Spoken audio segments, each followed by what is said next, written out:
رب ذوالجلال قرآن مجید فرقان حمید کے اندر ارشاد فرماتا ہے، فرمایا کنتم خیر امت، ہو تم امت، کون سی امت؟ فرمایا خیر امت، تم سب سے بہترین امت ہو۔ امتیں اور بھی ہیں لیکن یہ جو امت ہے امت محمدیہ، فرمایا کنتم خیر امت، اللہ تعالیٰ نے تمہیں باقی امتوں پر فضیلت عطا فرمائی ہے، تم خیر والی امت ہو، بہتری والی امت ہو، افضل امت ہو، اعلیٰ امت ہو، شان و شوکت والی امت ہو، اور باقی امتوں کی سردار والی امت ہو۔ آگے فرماتا ہے للناس کنتم خیر امت اخرجت للناس تأمرون بالمعروف وتنہون عن المنکر، اس کی وجہ یہ ہے کہ تم نیکی کی دعوت دیتے ہو، نیکی کا حکم دیتے ہو اور برائی سے منع کرتے ہو، اس وجہ سے کائنات کے رب نے اس امت کو فضیلت عطا فرمائی ہے۔ میرے اور آپ کے کریم محبوب علیہ السلام نے ارشاد فرمایا، حضور فرماتے ہیں اللہ تعالیٰ نے میری امت کو امت وسط قرار دیا، یعنی درمیانی امت۔ اللہ کے محبوب علیہ السلام تشریف فرما ہے، میرے اور آپ کے کریم محبوب علیہ السلام نے فرمایا میری امت اول بھی ہے، میری امت آخر بھی ہے۔ صحابہ کرام کو اس پر بڑا تعجب ہوا، محبوب آپ کی امت اول بھی ہے اور آپ کی امت آخر بھی ہے، یا تو امت اول ہوگی یا امت آخری ہوگی، لیکن آپ کی امت اول بھی ہے، آپ کی امت آخر بھی ہے، محبوب اس میں آخر راز کیا ہے؟ اللہ کے محبوب علیہ السلام نے فرمایا صحابہ اس دنیا میں آنے کے اعتبار سے میری امت سب سے آخری امت ہے، لیکن جنت میں جانے کے اعتبار سے میری امت سب سے پہلی امت ہے۔ دنیا میں سب سے آخر میں آئی ہے، لیکن قیامت کے دن سب سے پہلے اگر کسی نبی کی امت جنت میں داخل ہوگی تو یہ اعزاز بھی کائنات کے رب نے مجھے بھی عطا فرمایا ہے۔ پھر حضور علیہ السلام اپنی امت کی خصوصیات کا ذکر فرماتے، ان میں سے ایک یہ ہے جو اللہ کے قرآن نے بھی بیان فرمایا تأمرون بالمعروف وتنہون عن المنکر۔ اس امت کا خاصہ یہ ہے کہ یہ نیکی کا حکم دینے والے ہیں اور برائی سے منع کرنے والے ہیں۔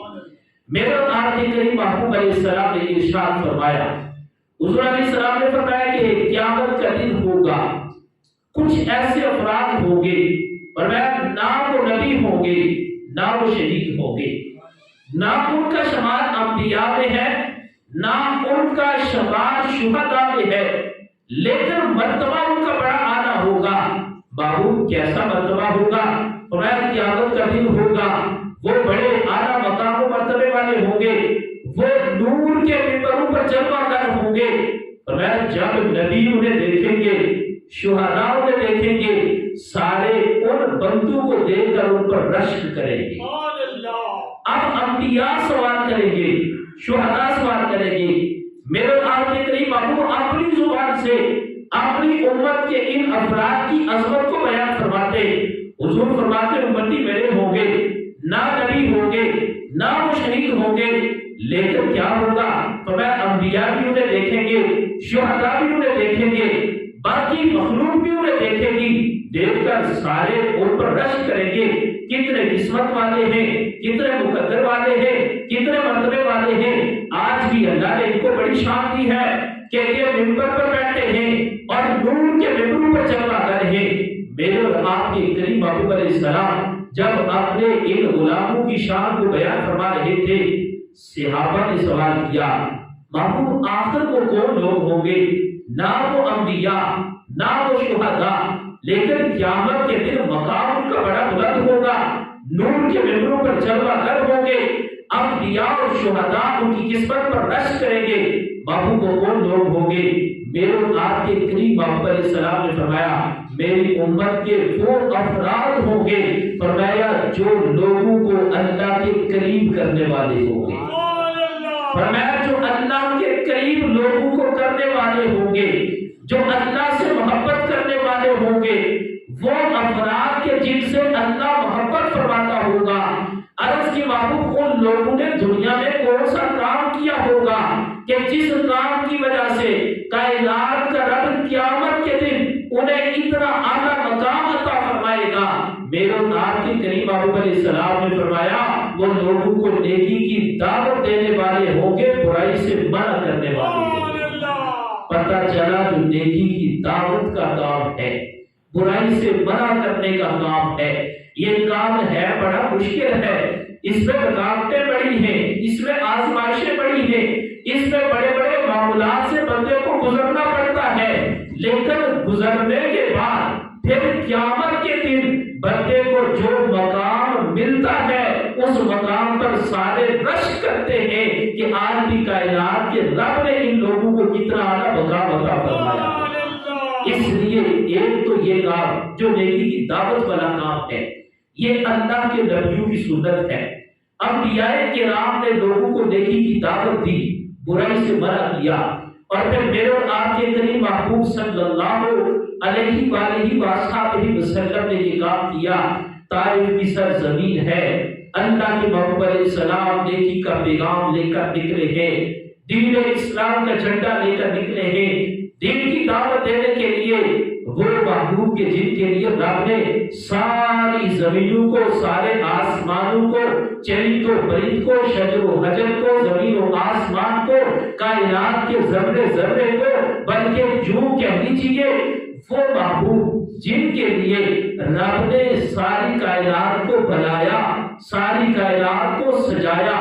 وہ محبوب طائف کی سرزمین میں جب گئے دین اسلام کی دعوت دینے کے لیے اور اسلام کے پیغام کو عام کرنے کے لیے، اللہ کے محبوب علیہ السلام کا جسم لہاب ہو گیا، میرے محبوب علیہ السلام پر پتھر برسائے گئے، حضور علیہ السلام کو گالیاں معاذ اللہ دی گئی، اور حضور نے طرح طرح کی تکالیف کا سامنا کیا، اور یہ سامنا کر کے حضور نے اس پر عمل کر کے قیامت تک آنے والے غلاموں کو بتایا، اے میرے امتیوں، میں نے کٹھن مرحلات سے گزر کر بھی اللہ کے دین کی دعوت والے کام کو چھوڑا نہیں، بلکہ میں نے دن بدن نیکی کے پیغام کو عام کیا ہے۔ یہ ہے حضور کی سنت، یہ ہے انبیاء کی سنت کہ نیکی کا جو کام ہے، نیکی کا جو پیغام ہے، نیکی کی جو دعوت ہے، کوشش کرنی چاہیے کہ بندہ اس کو زیادہ سے زیادہ عام کر سکے۔ میرے اور آپ کے کریم محمد علیہ السلام تشریف فرمانے اور حضور علیہ السلام کی خدمت میں یہ سوال کیا گیا، محبوب یہ ارشاد فرمائے سب سے بہترین افراد کون ہیں؟ وہ بندہ جو سب سے اعلیٰ ہو، افضل ہو، بہترین ہو۔ ایک بہترین وہ ہے جس کو میں کہوں یہ بہترین ہے، ایک بہترین وہ ہے جس کے بارے میں آپ رائے قائم کر دیں یہ بندہ بڑا اچھا ہے، لیکن قربان جاؤں میرے اور آپ کے قریب محبوب سے سوال کیا گیا، صحابہ نے سوال اس لیے کیا حضور جواب دیں گے اور قیامت تک آنے والے غلاموں کو پتہ چل جائے گا حضور کی امت کے اندر بہترین شخص کون ہے۔ اب سوال کیا محبوب سب سے بہترین کون ہے؟ میرے اور آپ کے قریب محبوب علیہ السلام نے اس حدیث مبارکہ میں 3 چیزوں کا ذکر فرمایا، اور میں میرے صحابہ کو پوچھتے ہو کہ میری امت میں سب سے بہترین کون ہے؟ اللہ کے رسول علیہ السلام نے فرمایا سب سے بہترین وہ شخص ہے جو سب سے زیادہ اللہ تعالیٰ کا خوف رکھنے والا ہے، جو سب سے زیادہ اللہ تعالیٰ سے ڈرنے والا ہے، جس کے دل کے اندر سب سے زیادہ خدا کا خوف ہے۔ اب جس کے دل میں خدا کا خوف آ جاتا ہے وہ ایک ایک قدم اٹھاتے ڈرتا ہے، یہ قدم اٹھاؤں کہیں رب ناراض نہ ہو جائے، وہ ایک ایک بات کرتے ڈرتا ہے یہ بات کی کہیں اللہ ناراض نہ ہو جائے، وہ زبان کا استعمال کرتے وقت ڈر کے بولتا ہے یہ جملہ بولا تو کہیں رب ناراض نہ ہو جائے۔ میرے بات کے قریب محبوب نے فرمایا جو سب سے زیادہ اللہ کا خوف رکھنے والا ہے، اللہ سے ڈرنے والا ہے، ہر معاملے میں خوف خدا والا ہے، فرمایا وہ میری امت میں سب سے بہترین شخص ہے۔ پھر حضور علیہ السلام نے دوسرے شخص کا ذکر کیا، حضور نے فرمایا تم نے پوچھا بہترین کون ہے؟ ایک بہترین وہ ہے جو اللہ کا زیادہ خوف رکھنے والا ہے، اللہ سے ڈرنے والا ہے۔ دوسرا حضور نے فرمایا بہترین شخص وہ ہے جو اپنے رشتہ داروں کے ساتھ پیار کرنے والا ہے۔ قربان جو میرے محبوب کا انداز کو دیکھو، حضور نے صرف بہترین یہ نہیں کہا کہ پہلے نمبر والا بہترین ہے خوف خدا والا اور حقوق العباد کو حضور نے چھوڑ دیا ہو. حضور نے کہا بہترین وہ ہے جو خوف خدا والا ہے. پھر حضور نے فرمایا بہترین وہ ہے جو رشتہ داروں کا خیال رکھنے والا ہے, رشتہ داروں سے پیار کرنے والا ہے, رشتوں کو توڑنے والا نہیں رشتوں کو جوڑنے والا ہے, ہمدردیوں اور احساس کو ایک دوسرے کے لیے رکھنے والا ہے. حضور علیہ السلام نے فرمایا جو رشتہ داروں سے پیار کرنے والا ہے میری امت میں وہ بہترین شخص ہے. اب اس کے بعد اللہ کے محبوب علیہ السلام نے تیسرے شخص کا ذکر کیا جو آج کے ہمارے موضوع کی مناسبت سے ہے. پہلا فرمایا جو خوف خدا والا, دوسرا حضور نے فرمایا رشتہ داروں سے پیار کرنے والا, رشتوں کو جوڑنے والا, توڑنے والا نہیں, محبتوں کو عام کرنے والا, نفرتوں کو ختم کرنے والا. اور تیسرے کے بارے میں اللہ کے رسول علیہ السلام نے فرمایا سب سے بہترین وہ شخص ہے جو نیکی کی دعوت دینے والا ہے اور برائی سے منع کرنے والا. اب یہ میرے اور آپ کے کریم محبوب علیہ السلام کی زبان مبارک کے الفاظ ہیں, حضور کا ارشاد ہے, حضور کا حکم ہے اپنی امت کے لیے کہ میرے غلاموں اگر تم نے اپنا شمار بہترین لوگوں میں کرنا ہے خوف خدا بھی رکھنا پڑے گا, حقوق العباد کا خیال بھی کرنا پڑے گا اور تمہیں نیکی کی دعوت بھی دینی پڑے گی اور تمہیں برائی سے منع بھی کرنا پڑے گا. یعنی دونوں چیزیں رکھی ہے, صرف ایک نہیں رکھی کہ بس نیکی کی دعوت دے دو اور برائی سے منع نہ کرو. اور جہاں پر دیکھتے ہو کوئی برا کام کر رہا ہے اس کو روکو, بھائی تم برا کام کر رہے ہو اس کو چھوڑ دو. اور جہاں پر تمہیں پتہ ہے کہ تم دعوت دو گے کوئی تمہاری دعوت کو قبول کرے گا, اللہ کے محبوب علیہ السلام نے فرمایا اس کو نیکی کی دعوت دو, اگر وہ تمہاری دعوت قبول کر لے اللہ پھر بھی تمہیں ثواب عطا فرمائے گا. اگر وہ دعوت کو قبول نہیں کرتا, آپ نے دعوت دی ہے اس نے دعوت کو قبول نہیں کیا, فرمایا اللہ پھر بھی تمہارا ثواب ضائع نہیں کرے گا, اللہ تمہیں نیکی کی دعوت دینے پر بھی اللہ تمہیں ثواب عطا فرمائے گا. اور پھر حضور علیہ السلام کی خدمت میں ایک دن صحابہ کرام نے ایک سوال کیا. سوال یہ تھا, صحابہ نے سوال کیا محبوب ہمارے کچھ ایسے بھائی ہیں جن کو اللہ نے بہت زیادہ مال دیا ہے, محبوب وہ ہمارے بھائی ہیں, آپ جیسے ہیں, ہمارے ساتھ اٹھنے والے ہیں, ہمارے ساتھ بیٹھنے والے ہیں, لیکن ہے وہ مالدار ہیں. اب مال زیادہ ہونے کی وجہ سے وہ ہم سے برتری لے جاتے ہیں, مال زیادہ ہے وہ ہم سے ثواب زیادہ کما لیتے ہیں, لیکن محبوب جیسے ہم نماز پڑھتے وہ بھی ویسے نماز پڑھتے, جیسے ہم روزہ رکھتے ویسے وہ بھی روزہ رکھتے, نماز بھی ہم ان جیسی پڑھتے وہ ہماری جیسی پڑھتے, روزہ بھی ہم ان کی طرح رکھتے وہ ہماری طرح رکھتے, لیکن محبوب ان کے پاس مال زیادہ ہے. اب زیادہ مال ہونے کی وجہ سے وہ ہم سے برتری لے جاتے ہیں کیونکہ مال رب نے زیادہ دیا ہے اور وہ اللہ کی راہ میں زیادہ دیتے ہیں, اس وجہ سے محبوب وہ ہم سے زیادہ ثواب کما لیتے ہیں. اب دیکھو سوال اور سوال کا معیار دیکھو, یہ نہیں کہا محبوب ان کے پاس مال زیادہ ہے امیر زیادہ ہے اور ہم بھی ہو جائیں, کہا محبوب ہمیں اور کوئی شکوہ نہیں, بس دکھ اس بات کا ہے کہ ہمارے پاس مال کم ہے ان کے پاس زیادہ ہے اور زیادہ ہونے پر ہمیں دکھ نہیں, دکھ اس بات کا ہے وہ ثواب زیادہ کما لیتے ہیں ہم پیچھے رہ جاتے ہیں. اللہ کے محبوب علیہ السلام کا انداز دیکھو, میرے نبی کا اپنی امت کو نوازنے کا طریقہ دیکھو. حضور نے یہ نہیں کہا تم اب غریب ہو تو تم پیچھے رہ جاؤ گے اور وہ امیر ہے تو وہ آگے نکل جائیں گے, بلکہ اللہ کے رسول علیہ السلام نے اس پر فرمایا, میرے اور آپ کی کریم محبوب فرماتے صحابہ اگر تمہارے پاس اتنا مال نہیں جتنا ان کے پاس ہے تو تم پریشان نہ ہو, صرف تمہیں مال پر ہی ثواب نہیں ملے گا, فرمایا اگر تم تسبیح کرو گے تو یہ بھی صدقہ ہے, اگر تم تکبیر کہو گے تو یہ بھی صدقہ ہے, اگر تم حمد کرو گے تو یہ بھی صدقہ ہے, اور اگر تم کسی کو نیکی کی دعوت دو گے تو یہ بھی صدقہ ہے, اگر تم کسی کو برائی سے منع کرو گے تو یہ بھی صدقہ ہے. فرمایا اگر مال نہیں تمہارے پاس تو تم پریشان نہ ہو, یہ جتنے اعمال میں نے بتائے ہیں اگر تم ان پر عمل کرو گے کائنات کا رب تمہیں صدقے کا ثواب عطا فرمائے گا.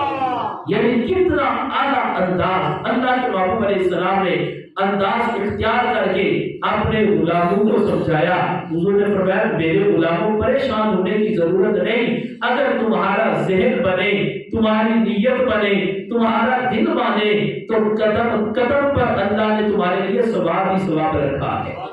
اور پھر حضرت سیدنا ابو ذر غفاری رضی اللہ تعالیٰ عنہ ان سے سوال کیا گیا کہ اے ابو ذر غفاری کوئی ایسا عمل بتائیں کہ میں وہ عمل کروں تو اللہ تعالیٰ مجھے جنت میں داخل کر دے۔ ابو ذر غفاری سے جب یہ سوال کیا کہ آپ صحابی رسول ہیں، آپ بتائیں ہمیں ہم کون سا عمل کریں، عمل وہ ہو جس کے بدلے اللہ جنت میں داخل فرما دے۔ تو ابو ذر غفاری آپ مسکرائے، کہنے لگے وہ سوال آج مجھ سے آپ نے کیا ہے، یہی سوال میں نے خود آمنہ کی لال سے دیا تھا۔ میں نے اپنے محبوب سے سوال کیا، یہ محبوب آپ بتائیں کوئی ایسا عمل ہو کہ ہم وہ عمل کریں اور اس عمل کے بدلے اللہ تعالیٰ ہمیں جنت میں داخل فرمائے۔ تو حضور علیہ السلام نے فرمایا وہ عمل ہے ایمان، آخرت پر تم ایمان رکھو اور آخرت پر تم یقین رکھو، اس کی برکت سے کائنات کا رب تمہیں جنت میں داخل فرما دے گا۔ اب دیکھو صحابہ کا انداز، ابو ذر غفاری نے سوال پر سوال کیا، جب حضور نے فرمایا کہ ایمان ہو تو اس پر تمہیں جنت ملے گی، کہتے حضور ایمان کے ساتھ کوئی اور عمل بھی بتائیں، اللہ نے ایمان کی دولت تو دی ہے اور ہم چاہتے ہیں زیادہ سے زیادہ آخرت کا ثواب ہو سکے، جنت میں جانے کی تیاری ہو سکے، اپنے آپ کو جہنم سے بچایا جا سکے۔ محبوب ایمان کے بعد اور کون سا عمل کریں کہ کائنات کا رب جنت میں داخل فرما دے؟ اللہ کے محبوب علیہ السلام نے فرمایا اگر اللہ تعالیٰ تمہیں مال عطا فرمائے، رب نے جو تمہیں رزق دیا ہے، فرمایا اس رزق کو اللہ کی رضا کے لیے اللہ کے بندوں میں تقسیم کر دو، اس کی برکت سے اللہ تمہیں جنت میں داخل فرما دے گا۔ اب دوسرا یہ سوال تھا، تیسرا پھر سوال دیکھو، اب کہتے ہیں آپ تو غریب ہیں، پتہ نہیں ہمیں ثواب نہیں ملے گا۔ میں کہتا ہوں اللہ نے اپنے محبوب کی نسبت کی وجہ سے امت کے کسی فرد کو بھی خالی نہیں چھوڑا۔ کوئی غریب ہے تو اس کے لیے بھی ثواب ہے، کوئی امیر ہے تو اس کے لیے بھی ثواب ہے۔ اللہ نے فرمایا جو جو دین پر عمل کرتا رہے گا کائنات کا رب اس کو ثواب عطا فرماتا رہے گا۔ اب ابو ذر غفاری کا تیسرا سوال یہ تھا، کہتے میں نے حضور سے پھر سوال کیا، محبوب ایمان ہوگا جنت ملے گی، ایمان کے ساتھ اگر اللہ کے راستے میں دوں گا جنت ملے گی۔ محبوب اگر آپ کا کوئی ایسا امتی ہو جو فقیر ہو، جو حالات اس کے کمزور ہوں، وہ غریب ہو، مال اتنا اس کے پاس نہ ہو کہ وہ اللہ کے راستے میں زیادہ دے سکے، تو محبوب وہ کیسے جنت پائے گا؟ اللہ کے محبوب علیہ السلام نے ارشاد فرمایا، میں حدیث کو اختصار کے ساتھ عرض کر رہا ہوں، حضور علیہ السلام نے فرمایا وہ نیکی کی دعوت دے،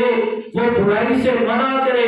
جو میرا امتی یہ کام کرے گا فرمایا اس پر بھی کائنات کا رب اس کو جنت میں داخل فرما دے گا۔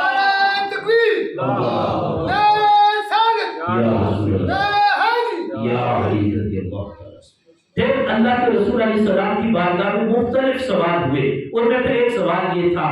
کہ محبوب اگر اس کی زبان اٹکتی ہو، آپ نے فرمایا وہ نیکی کی دعوت دے، برائی سے منع کرے، جنت میں جائے گا، تو محبوب اگر نیکی کی دعوت دیتے مگر اس کی زبان پہ لکنت کا مسئلہ ہو، اٹکتی ہو، تو محبوب پھر کیا؟ اللہ کے محبوب علیہ السلام نے ارشاد فرمایا پھر بھی پریشان ہونے کی ضرورت نہیں، وہ جس طریقے سے بھی دعوت دے گا کائنات کا رب اس بندے کو اس کا ثواب عطا فرمائے گا۔ جو بھی میرا غلام نیکی کی دعوت دے گا اور برائی سے منع کرے گا، یہ عمل ایسا ہے اس عمل پر کائنات کا رب اس بندے کو جنت میں داخل فرما دے گا۔ معزز حضرات، سامعین و ناظرین، ضرورت اس عمل کی ہے کہ یہ جو گفتگو ہوئی ہے ہم اس پر عمل کرنے کی کوشش کریں۔ میں نے پہلے بھی بڑی دفعہ یہ کوششیں کی، یہ باتیں کی، دیکھیں کہ ہمیں پتہ ہوتا ہے آپ کسی بندے کو کہیں گے نماز پڑھنے آؤ، وہ نہیں آئے گا، پھر اس کے باوجود کیوں کہا جاتا ہے بھائی نماز پڑھنے آؤ؟ اس کا فائدہ یہ ہوتا ہے آپ نے کسی کو دعوت دی ہے، وہ نہیں آیا، لیکن دعوت دینے پر بھی اللہ تعالیٰ آپ کو ثواب عطا فرمائے گا۔ اب اگر تو اس نے دعوت قبول کی ہے، آپ نے کہا بھائی آؤ مسجد میں آ کر نماز پڑھو، اس نے آپ کی دعوت کو قبول کیا، مسجد میں آیا، آ کر نماز پڑھی، اب وہ جب نماز پڑھے گا، نماز پڑھ کر جتنا ثواب اس کو ملے گا اتنا ہی ثواب رب آپ کو بھی عطا فرمائے گا، کیونکہ جو نیکی کی دعوت دیتا ہے، اللہ کے محبوب علیہ السلام نے فرمایا نیکی کی طرف رہنمائی کرنے والا نیکی کرنے والے کی طرح ہوتا ہے، فرمایا جس طرح نیکی کرنے والے کو ثواب ملے گا اسی طرح نیکی کی دعوت دینے پر بھی کائنات کا رب اس بندے کو ثواب عطا فرمائے گا۔ اس لیے یہ کوشش کی جائے، مساجد کے اندر بالخصوص نمازیوں کی دن بہ دن کمی ہوتی جا رہی ہے، تو میں سمجھتا ہوں کہ جو مسجد کی انتظامیہ ہوتی ہے وہ اس مسجد کی ہو یا کسی بھی مسجد کی ہو، انتظامیہ مسجد کی ذمہ داری میں ایک ذمہ داری یہ بھی ہوتی ہے کہ مسجد میں کوشش کی جائے کہ نمازیوں کی تعداد کو بڑھایا جائے، وہ کوئی بھی مسجد ہو دنیا کے کسی علاقے میں بھی ہو کہ نمازیوں کی تعداد کو بڑھایا جائے۔ اگر 10 نمازی آتے وہ 10 کوشش کریں کہ یار زیادہ نہیں تو ایک ساتھ لائیں، تو کتنے بن جائیں گے؟ کتنے بن جائیں گے جی؟ تو جب 20 ہوں گے تو 20 نیت کر لیں کہ ہم ایک اور لائیں ساتھ، تو کتنے ہو جائیں گے؟ تو نمازی بڑھ سکتے ہیں، لیکن اگر ہم کوشش کریں، اس کے لیے سب سے پہلی چیز یہ ہوتی ہے کہ دعوت دینے کے لیے پہلے بندے کو خود نمازی بننا پڑتا ہے۔ اگر بندہ خود نمازی ہو وہ دوسروں کو دعوت دے گا، اگلا یہ نہیں کہے گا پہلے خود تو پڑھو پھر ہمیں دعوت دو، پہلے ہم خود نمازی بنے، نماز کی روٹین بنائیں اور پھر اس کے بعد ہم دوسروں کو دعوت دیں۔ اسی طرح نیکی کے کاموں میں بندے کو کوشش کرنی چاہیے، بندہ جہاں پہ برائی دیکھے بندہ کوشش کرے کہ برائی سے اگلے کو منع کر دے۔ ہم سمجھتے ہیں کہ ہم منع کریں گے پتہ نہیں اگلا نہیں مانے گا، بعض اوقات بندے کا ذہن ہوتا ہے نہیں مانے گا لیکن اگلا بات کو مان جاتا ہے۔ آخری بات کر کے میں گفتگو کو سمیٹتا ہوں۔ کچھ عرصہ قبل ایک شادی پر جانے کا اتفاق ہوا، اب وہاں پر بیٹھے تو میرے ساتھ اور بھی دوست تھے، وہاں پر بیٹھے تو انہوں نے جناب والا گانے لگائے ہوئے اور بڑی اونچی آواز میں۔ اب جب میں نے ماحول دیکھا کہ یار ادھر گانے لگے ہوئے ہیں، بندے سارے بیٹھے ہوئے، سارے حاجی بھی ہیں، نمازی بھی ہیں، قاری بھی ہیں، سارے بیٹھے ہوئے ہیں، لیکن گانے لگے ہوئے بڑی اونچی آواز میں، تو اب جہاں پہ اس طرح کا ماحول ہو تو سارے کے سارے لوگ گنہگار ہوتے ہیں۔ میں نے کہا کہ اب اگر یہاں پر بولا تو پھر بھی مجرم لوگ کہیں گے دیکھو جی مولانا صاحب کو شادی حال میں بھی دین یاد آ گیا۔ پھر میں نے کہا اگر نہیں بولوں گا، یہ جتنے لوگ بیٹھے ہوئے ہیں ان میں اور میرے میں کوئی فرق نہیں رہے گا۔ میں نے اس طرح کیا، وہاں پر ایک میرا شاگرد تھا، میں نے پاس بلایا، میں نے کہا ادھر آؤ، میں نے اس کو کہا یہ گانے تم نے لگوائے ہوئے ہیں؟ کہنے لگا جی میں نے تو نہیں لگوائے، مجھے پتا تھا اس نے۔ میں نے کہا بڑے بھائی کو بلاؤ، وہ آیا، میں نے کہا کہ اس طرح کرو، یہ بند کروا سکتے ہو؟ وہ کہنے لگا جی ادھر دراصل عورتوں کی حکومت ہے تو عورتوں نے گانے لگوائے، بند کروانا بڑا مشکل ہے۔ میں نے اسے کہا جا کر اردو کو کہو کہ مرد کہہ رہے ہیں، جھوٹ بھی نہیں تھا، میں تھا میرے ساتھ اور دوست تھے، مرد کہہ رہے ہیں کہ یا تو ان کو بند کر دو یا آواز اتنی کر دو کم از کم آپ کا کرے، ہم تو سن کے گنہگار نہ ہو۔ بالآخر وہ گیا، اس نے بات کہی، اگلوں نے بات کو قبول کر لیا۔ تو یہ ہے کہ کوشش، ہم لوگ کوشش ہی نہیں کرتے، ہم کہتے ہیں اگر میں نے کہا تو تعلق خراب ہوگا۔ اور اس وقت المیہ بھی یہ ہے کہ اگر کوئی بات کرے تو ہم کہتے ہیں کہ اگر بات کی تو تعلق خراب ہوگا۔ میرے بھائی کوشش کرنی چاہیے کہ بندہ نیکی کی دعوت دے، برائی سے منع کرے، اگلے کی مرضی کوئی قبول کرے گا پھر ہمیں بھی ثواب ہے، اس کو بھی ثواب ہے، اور اگر نہیں قبول کرے گا تو ہمیں کہنے پر ثواب مل جائے گا۔ اللہ تعالی ہم سب کو عمل کرنے کی توفیق عطا فرمائے۔ وما علینا الا البلاغ۔